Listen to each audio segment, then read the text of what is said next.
আল্লাহ,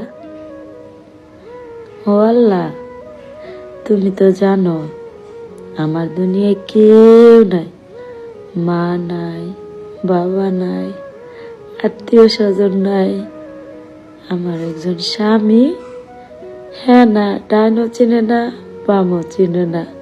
তুমি তো জানো আল্লাহ, তুমি তোমার অনেক কষ্ট দিছ, আর তোমার কষ্ট আমি অনেক বড় নিয়ামত মনে করি।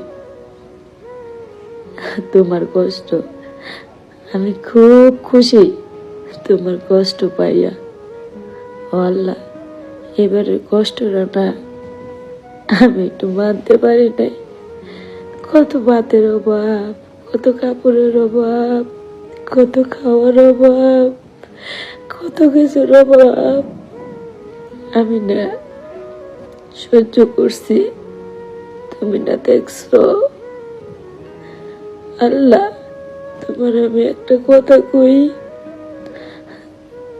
যারা নাকি আমার সন্তান নিয়ে মিথ্যা অপবাদ দিছে তা করে না আমি কোনোদিন ক্ষমা করব না।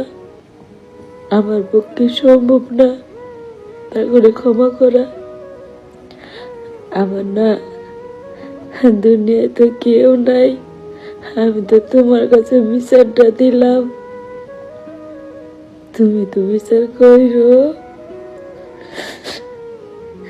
তুমি ছাড়া আমার কেউ নাই।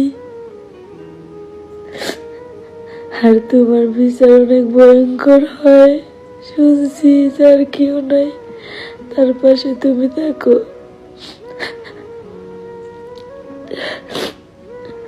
তুমি বিচার করো।